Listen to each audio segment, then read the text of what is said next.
Into like a review, the first review, I was able to take a checklist with me of things like making sure the room is set up right, and you've got a pen and a spare pen, and you've got paper, and you've got the questions with you, all sorts of things, little things like that, which can unsettle you if you miss something. So it was able to give me the confidence to go along with the review, the first review. And for me as well, the confidence was the main thing. I picked up the stuff that we were doing the work quite easily, but I wasn't sure whether I could actually do it. But the sessions that we did, it really gave me the confidence that I could move on and put the work into practice. That's good. What about the certificates at the end of it? I know some of you haven't had certificates, but is that a meaningful thing for you to be able to take the certificates away and say, this is what I have achieved? Yeah, it's a sense of achievement. A sense of achievement. And do you think it will help you when you want to move on to jobs or volunteering? Will those be useful? Definitely. I think a lot in the world today, it's based on what you have achieved, and if you haven't got evidence of that, then it doesn't mean a lot. It's quite hard to prove it, isn't it? Yeah. You've got the evidence. And it's also a good way of looking back and saying, yeah, I did do that. So that when you do come to writing a CV or something like that, you've got the confidence in yourself, you've got evidence for your self-esteem that you've achieved something, so you don't miss out anything on your CV. Oh, that's good. It is definitely a mark of achievement. You've finished this course, Yeah. and you've got something to show for it. That's good.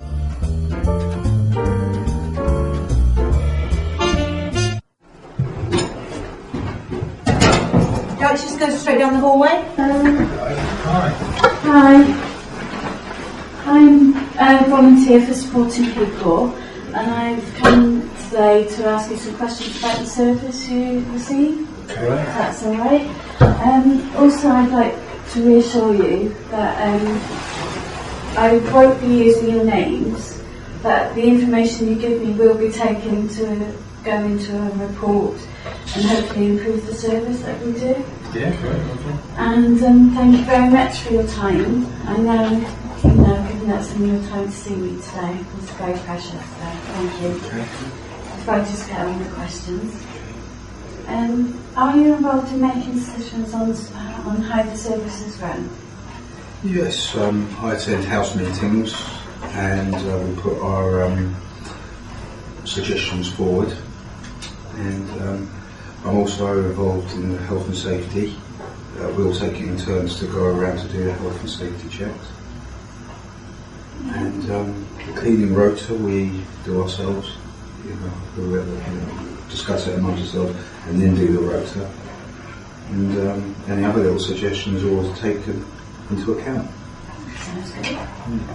And I get involved with policy making as well, in the place where I live. And again, the health and safety reports that are coming soon, and I get involved with those also. Excellent, thank you. Do you have a service user guide? Yes, I found it quite helpful. Could you explain? Yeah, it explains the procedures, local amenities, and the do's and the don'ts, and it made me feel quite welcome. Yeah. And what about yourself? I think there is a service user guide, but I don't think I've been given a service user guide. Oh, right, okay. I'm just making notes of that. Last question. Is there anything about the service that you think could be improved?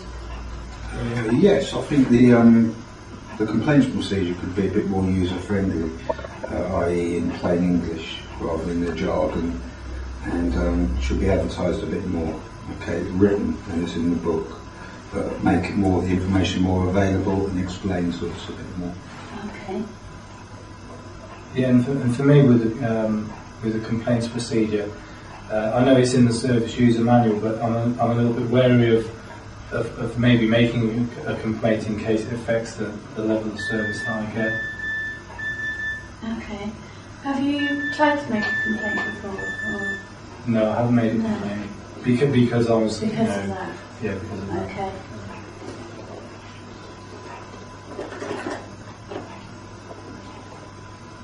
Right, thank you for your time. Thank you very much. Thanks very much. Thank you. Nice to meet you. Nice to meet you. Thank you.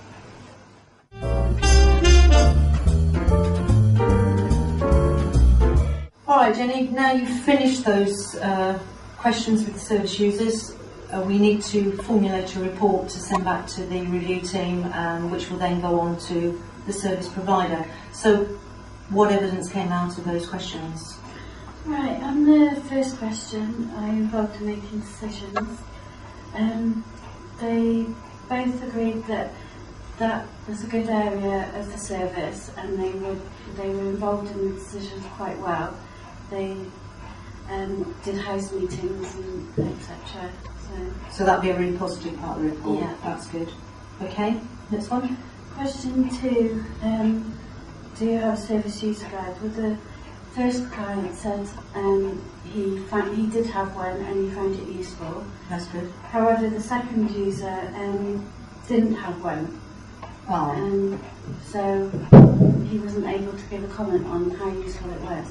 So do you think that's something that we need to highlight as part of our report, to say that the service needs to make sure everybody's got one and they understand it? Yeah, definitely. Okay. The third question, is there anything about the service you could improve?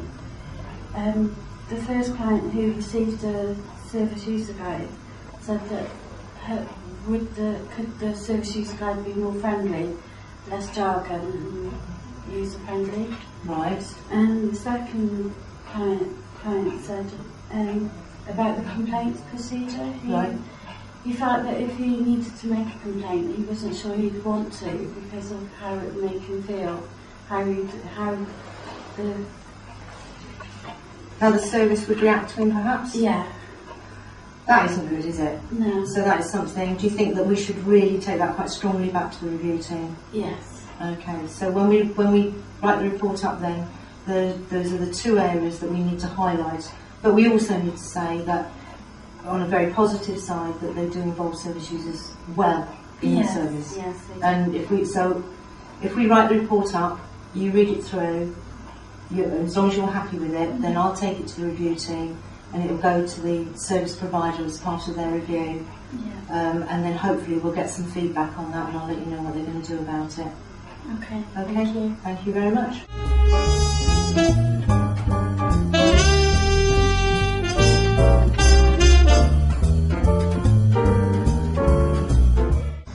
Now you've all done some domiciliary care reviews and some supporting people reviews, can I ask you, Rolly, how did it make you feel? Was it a good experience for you? Yes, my first review, I was very nervous and worrying how it was going to go. But I found that after each review I did, my confidence built more and more and more each time. And I actually like doing it now even more because my confidence and I feel comfortable. And the questions come out sort of more freely. That's good. So it's been a positive experience for you? Very, yes. That's really good. And what about you, Nick? Well, being part of the review process has highlighted some areas that needed addressing within the service, and therefore that made my contribution valid, and in turn that really boosted my self-esteem. So it was really important in helping me. That's good, and we're just waiting to hear the feedback from that particular report, aren't we? Yeah, sure. Okay, thank you very much. And Jenny, lastly, how did you feel about the reviews, and do you think you've picked up any work skills from it? Definitely, and it's really widened my work skills so much that I would like to work in this area, and it's also made me realise that I am capable of doing this work, and the training has given me many opportunities. Oh, that's good. So you're beginning to believe that we believe in you, think you actually can do. Yeah. That's great. Thank you very much.